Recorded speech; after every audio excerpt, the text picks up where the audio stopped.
Follow us on Facebook at fb.com/pacboyanime.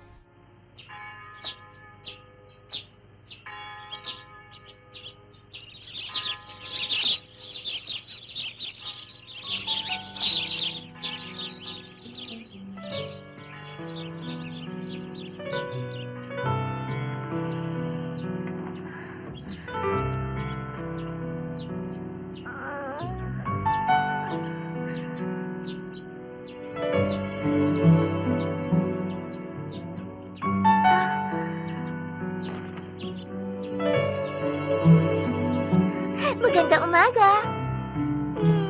Tayo lang ang nandito sa itaas. Wala ngayon si Becky.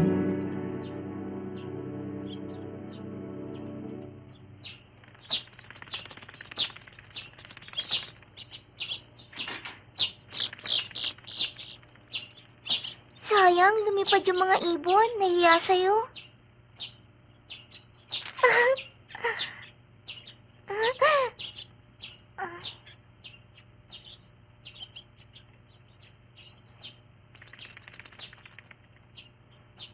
Ayan na, kakain na sila. Gusto mo sila makita? Magandang umaga, mga ibon!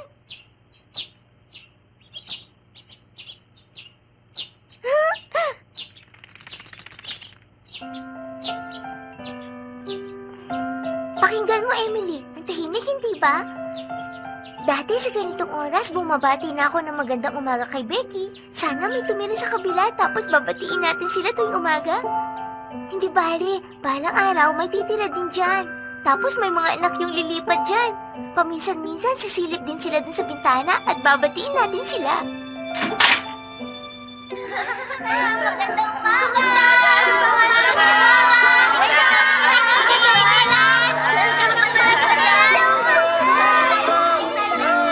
Maraming salamat sa inyo. Dala sa inyong pagdungaw, ha? Sarah! Sarah! Hindi mo ba ako naririnig? Ano bang tinitignan mo dyan sa labas? Ang aga-aga ginagalit mo ako, ah. Bumaba ka na nga dyan at simulan mo na ang mga gawain mo. Opo, Mrs. Molly.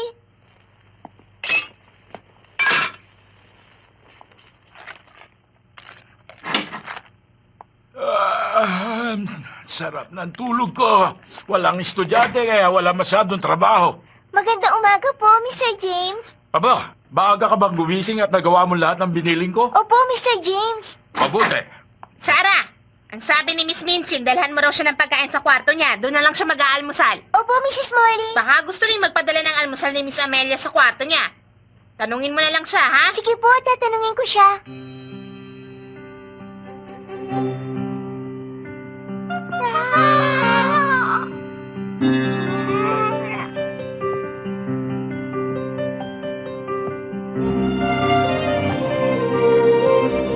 Magandang umaga. Dala ko pong almusal nyo.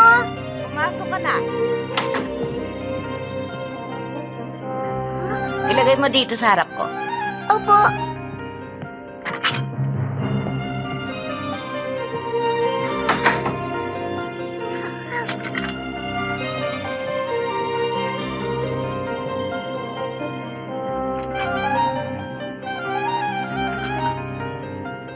Bakit ganyan ka makatingin? Po?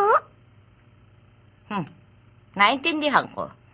Siguro nagtataka ka dahil nagpadala ako ng almusal sa kwarto. Hindi ito pwedeng gawin ni Amelia. Ganon talaga.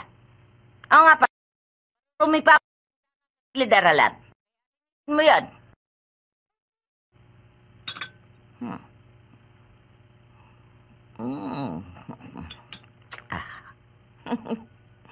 Ang sarap naman.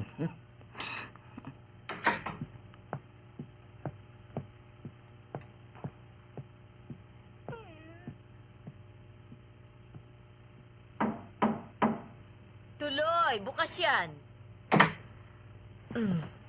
Maraming salamat. Sa wakas makapag-aalmusal na ako dito sa kwarto ko. Nasaan ang almusal? Pasensya na po, Miss Amelia. Sabi po kasi ni Miss Minchin, doon daw po kayo kumain sa dining room. Ano? Sinabi yun ni ate?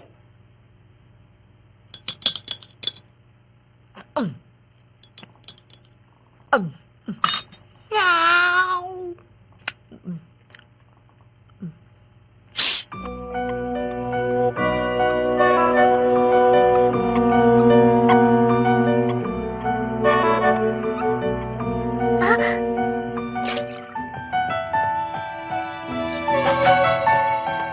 Postman!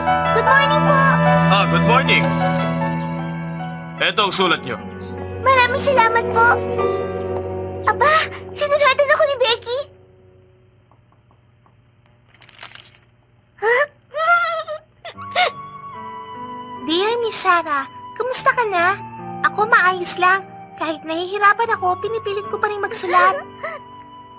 Pinipilit kong maalala ang lahat ng tinuro mo sa akin. Pasensya na kung medyo magulo Miss Sarah, naiintindihan mo ba ang sulat ko? Kahapon nga pala, tinulungan ko si nanay para mabayaran na namin ang utang namin sa may-ari ng lupa. Hoy! Bumalik ka doon!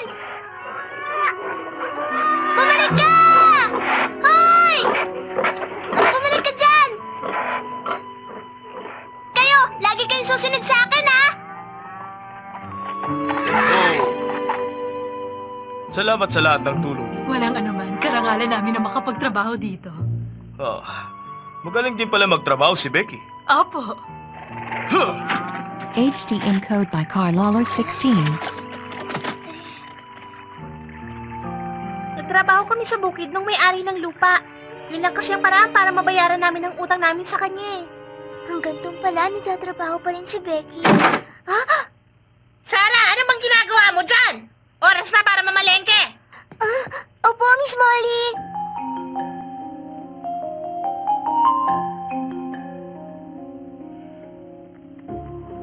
Sige na, tulungan mo na kami sa paghahanda para sa hapunan. Kumilos ka na! Opo, Mr. James.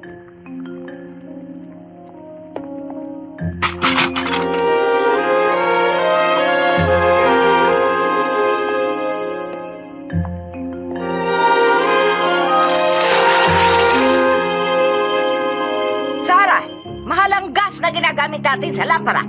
Kaya patayin ang apoy kapag hindi na ginagamit. Opo, Miss Minchin.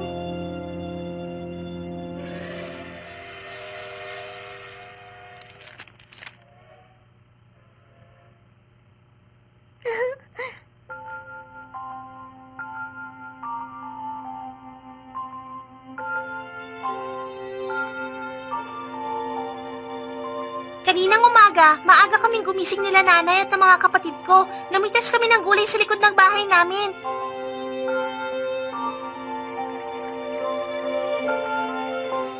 Pagkatapos, dinala namin ang mga gulay sa bayan.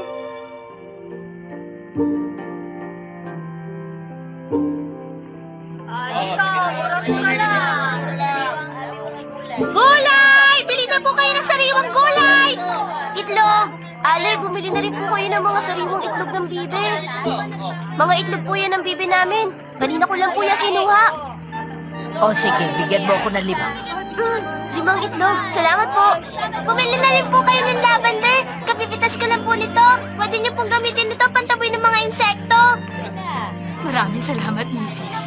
Dinagdagan ko po yan. Maraming salamat din.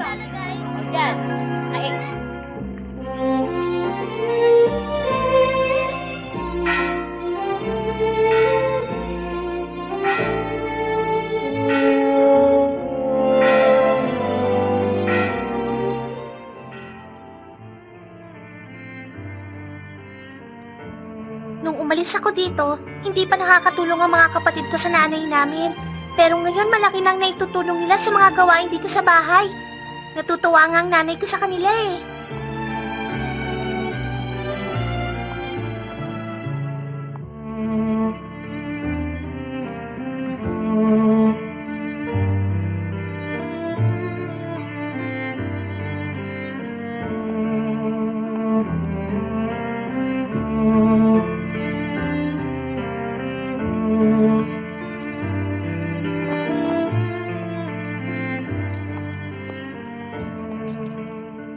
Gusto mo ba ng mga patatas?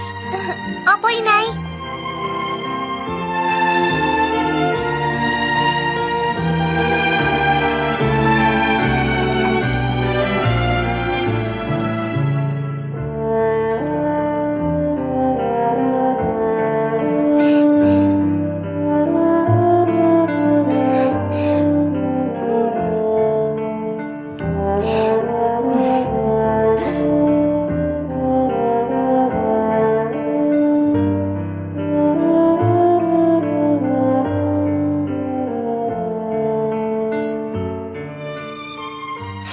Sarah, sana kasama kita dito. Kung pwede nga lang sana dito ka na tumira sa amin eh. Kaya lang imposible yon. Dahil hindi ka papayagan ni Miss Minchin. O paano, Miss Sarah? Hanggang dito na lang ha. Maraming salamat, Becky.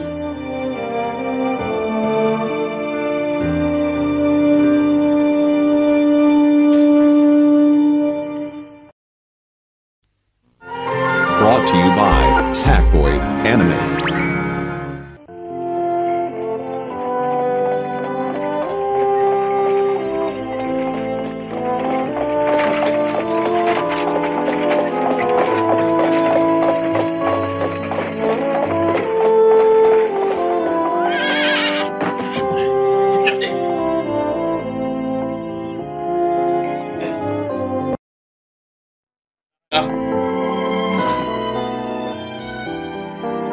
Tanggalin muna ang sideboard dito bago ipasok yan. Opo! Oh. Ito. Oh. Ano ba?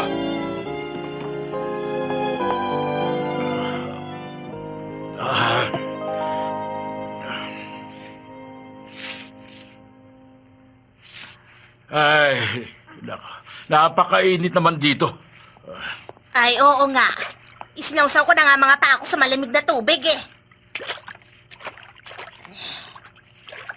Nakakabawas ba ng init yan? Oo, mas nakaka-presko pa nga ito kesa sa pag-inom ng malamig na tubig eh.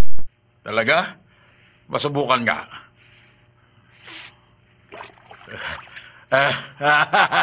Oo nga, ano, ang sarap. Teka, bago ko makalimutan, Sarah. Po? Pagkatapos mo maglinis dyan, mamili ka ng mga sangka para sa hapunan nila Miss Minchin, ha? Opo, Mr. James. Pagkatapos mong mamalengke, marami ka pang gagawin. Mamalansya ka at magbunot ka ng damo sa hardin. Kaya dapat bilis-bilisan mo ang kilos mo dyan. Opo, Mrs. Molly. Oh, wag ka maiinis sa aming dalawa ni James, ha? Dahil utos to ni Miss Minchin. Kailangan mong gawin ang mga trabaho ni Becky. Oo nga naman.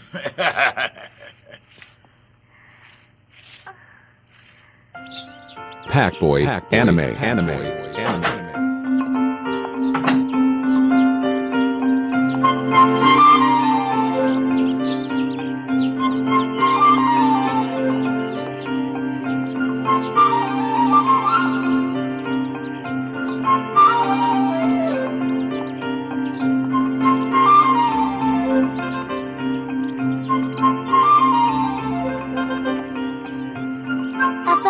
May titira na pala sa kabilang bahay. Ano, wala na bang problema? Naayos mo na ba mga papeles at ang lahat ng kailangan para sa paglipat? Opo, Mr. Carmichael. Naayos ko na po ang lahat. Kagaya ng nakikita mo, pinapalinis ko na lahat sa buong bahay. Kaya maaari na kayong lumipat kahit na anong oras. Mabuti kung ganun. Sige, magpapadala na ako dito ng mga gamit.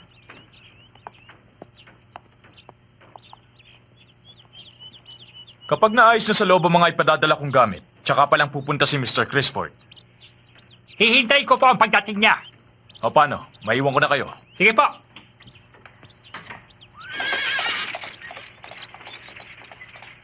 Wow!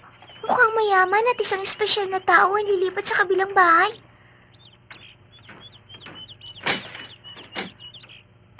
Kung tama ang rinig ko, Mr. Crisford ang pangalan niya. Ano nga kayang klaseng tao siya? Sana mabait siya at masayahin siyang tao at sana marami siyang kasamang bata.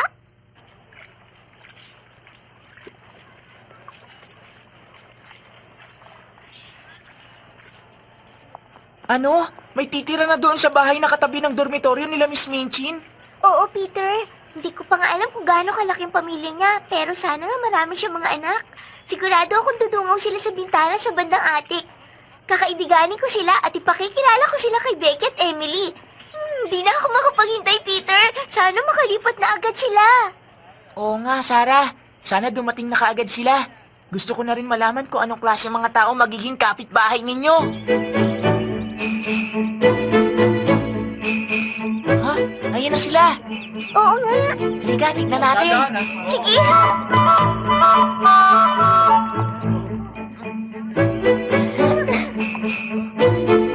Ito po.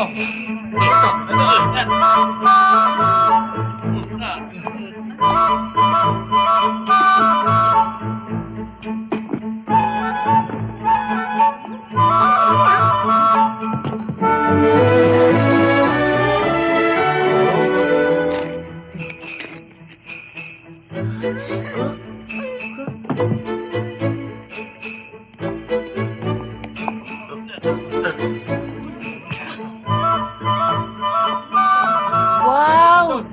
Ngayon lang ako nakakita ng mga ganyan. Indian art! Ano? Indian? Oo, Peter. Gawa sa India ang gamit na yan. Nung nasa India pa ako, palagi ako nakakakita ng ganyan. May ganyan ng papa ko. Talaga? Kung ganun ang ibig sabihin. Posibleng tumira ng matagal si India ang taong lilipat dyan.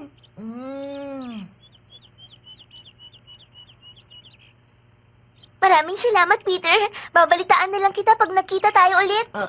Sige, hanggang sa muli. Maniwala kayo, Miss Amelia. Totoo yun. Kanina kasi, nakausap ko po yung housekeeper nung kabilang bahay. Ang sabi niya, napakayaman daw po ng taong uupa doon at tumira daw po dati sa India. Totoo po yun. Ano? Isang Indian ang lilipat doon?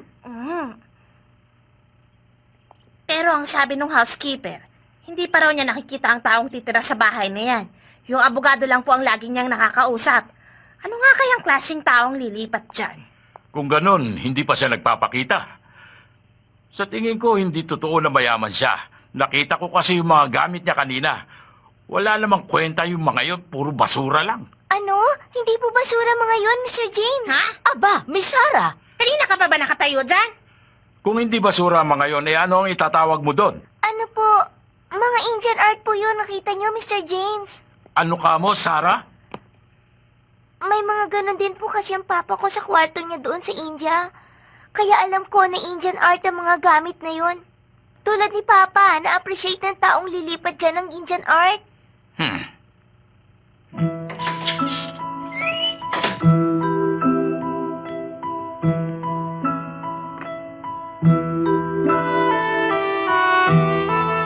Wala pa nakakakita sa taong titira sa kabilang bahay. Pero hindi na maganda ang iniisip ng iba sa kanya. Papa?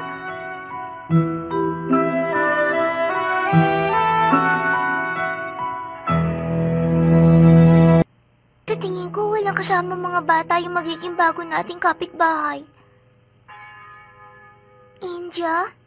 Saan lugar sa India kaya sila tumira noon?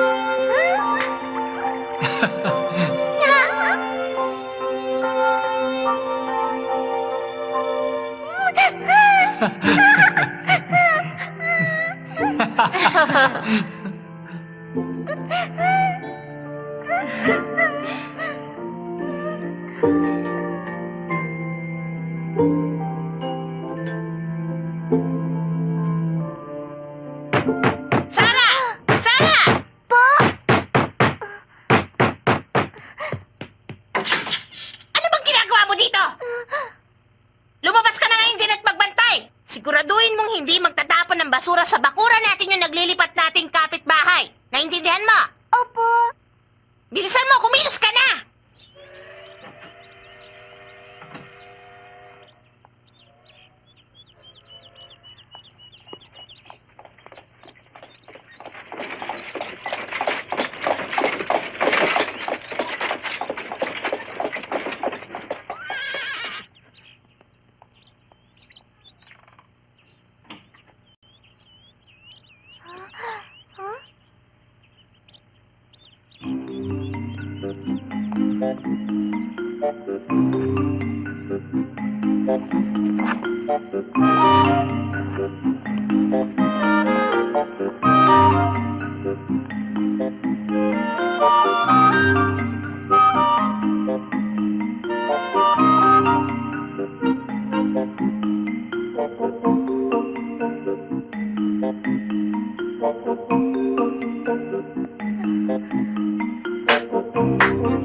Ramdas!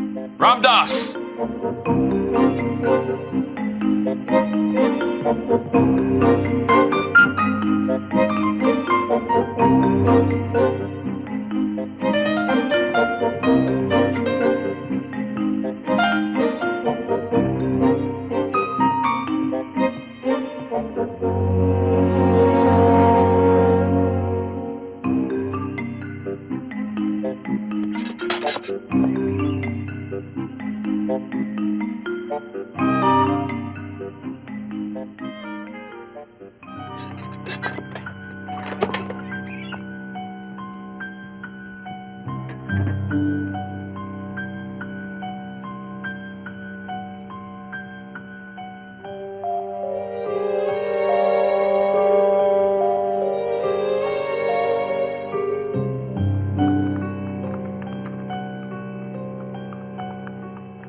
Mr. Chris Ford na bago naming kapitbahay, mukhang meron siyang malubhang karamdaman.